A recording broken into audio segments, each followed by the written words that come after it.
weapons of Doom 64. I will be ranking them based on their performance and how fun they are to use. This list was made on the Nightdive Remaster, as it is currently the best way to experience the game. Now with all that said, let's dive in. Starting off at number 10, we have the pistol. Sporting an increased fire rate over the one in classic Doom, the lowly yet humble pistol is still too weak to rely on for anything other than the common zombie. Despite this, it's worth noting that every level in Doom 64 can be completed on a pistol start. This is a standard practice that Midway adopted and carries on even today for modern levels. It forces the player to be resourceful and strategic as they scout for supplies, while also making it easier on the mapper to test their level. Just imagine a lone marine diving into the depths of hell itself, with only this at his side and his wits to see himself through. Because the Doom Guy knows he has everything he needs right on the battlefield to get the job done. It's a statement that screams, "I got this," all without uttering a single word. While the pistol is not a great weapon, it's up to the player to make the most of it until something better can be found. Next at number 9, the chainsaw.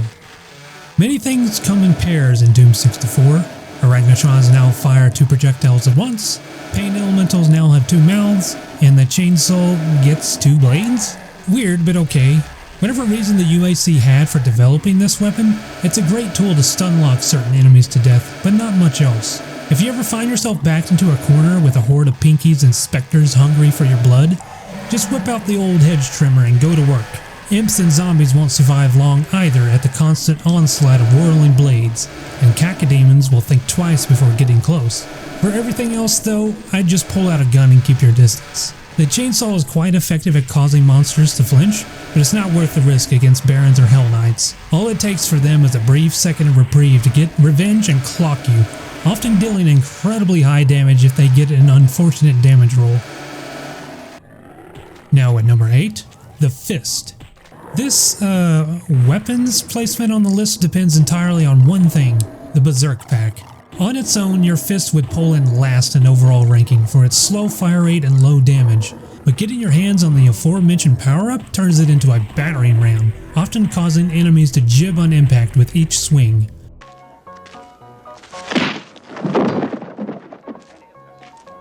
While the damage is nice, I still wouldn't go around picking a fight with anything larger than you are. When compared to the chainsaw, the Berserk Fist essentially trades fire rate for more power, allowing monsters a window of opportunity to slap you down. The good news at least is that once you obtain a pact, then its upgrade stays with you throughout the whole level. There's nothing quite as satisfying as being able to tear apart your enemies with your own bare hands, given the option. At number 7, the shotgun. Acquired in the first level directly in front of the player, we have a reliable, albeit unremarkable weapon for the early game. Its low spread makes it ideal for medium range, allowing you to keep a comfortable distance away from your enemies. It's good early on when you're just fighting zombies, imps, lost souls, and pinkies, but if there's one thing Doom loves to capitalize on, it's that monster health gets really beefy later in the game, as does their numbers.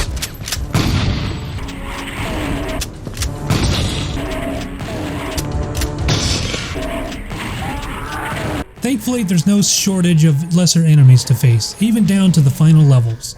But when you're up against more dangerous threats, the shotgun really doesn't perform well in dealing with them.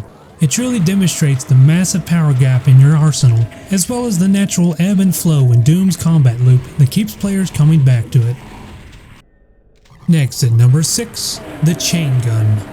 Although its damage is equal to the pistol, the fire rate alone turns it into a competent weapon that pulls ahead of your basic loadout. Essentially a fully automatic upgrade over your pistol, this makes it capable of locking down all but the toughest of monsters.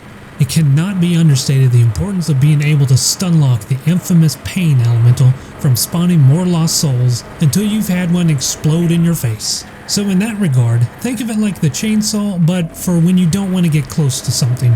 For all its strengths though, the chain gun still falls behind when compared to other weapons ranked higher on the list. Against Barons and Hell Knights, well, you may as well be tickling them to death with a feather with the way they just shrug off the pain. Not even a fully stocked backpack of bullets will last very long when faced with a modest-sized group of these enemies. Next at number 5, the plasma gun.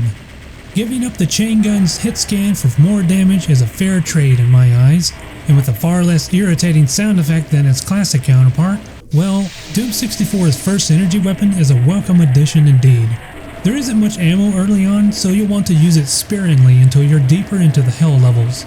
Now amusingly, the plasma gun actually has a slightly lower fire rate compared to classic, making it the only weapon in the arsenal receiving this treatment. Meanwhile, everything else got a serious ramp up to balance the game better.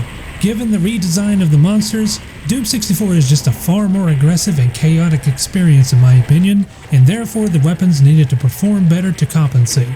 So while the plasma gun might deal less damage per second now, it still holds its ground as a real workhorse in your arsenal. It excels in just about every aspect you could want out of a dependable weapon, and is easily one of my all-time favorites in Doom. With the hefty 600 total energy cells at your disposal, if you own a backpack, it's sure to keep you in the fight and then some.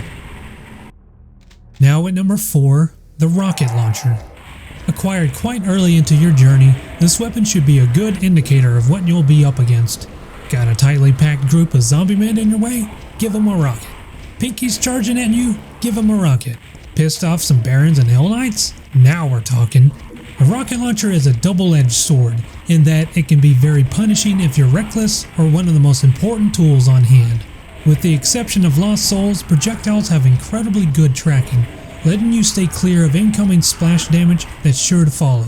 From start to finish, you have the means to deal with the game's deadliest encounters, and if you've got a knack for finding them, many of the secret areas are known to contain a healthy supply of ammo for the launcher.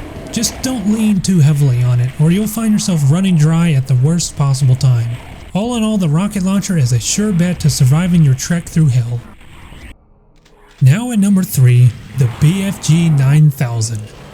There's plenty of documentation explaining the mechanics behind the big freaking gun already, so I won't go into the specifics. In short, a lot of first-time players struggle to get the most out of this weapon, believing that all the damage comes from the projectile. However, in the hands of players familiar with its quirks, it can be a force to be reckoned with. Capable of clearing out entire rooms in only one blast, the BFG delivers serious firepower at a reasonable cost to your energy supply. With some proper setup, you can effectively handle anything the game throws at you. Just be mindful of its fire rate, as the charge time can leave you wide open for attack. Skillful handling of the BFG can be one of the most rewarding experiences in Doom 64.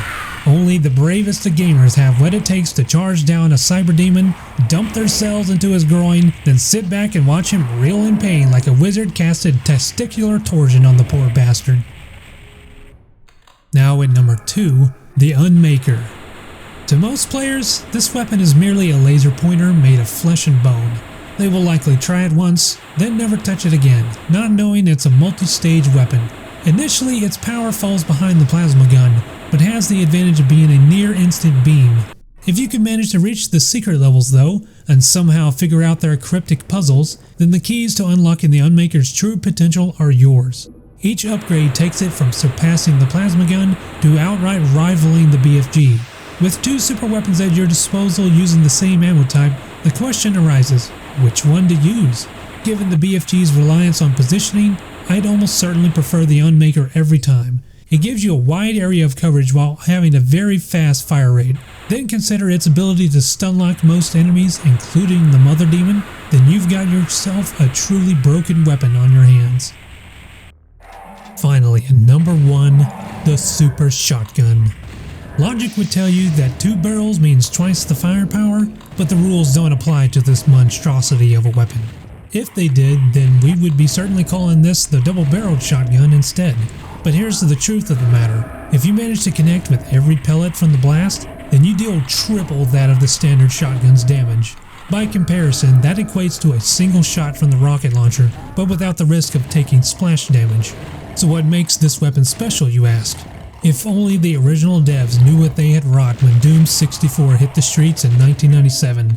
It's become such an icon in the community that modern map design often deprives the players of it until the time is right. Because in the hands of a patient player, dodging incoming projectiles at close range between shots is what they live for.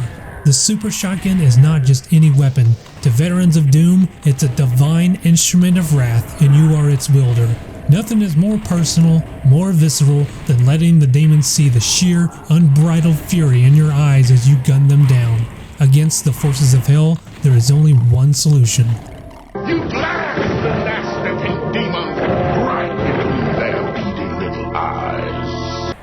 And there we have it. All 10 weapons from Doom 64, ranked worst to best. Do you agree or disagree with the ranking? Discuss it down in the comments. Join me next time where I'll be ranking another list of weapons from classic FPS games.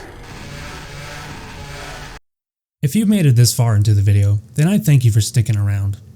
I don't need to tell you how YouTube works, but please consider subscribing if you're new around here, leaving a like, or sharing with a friend.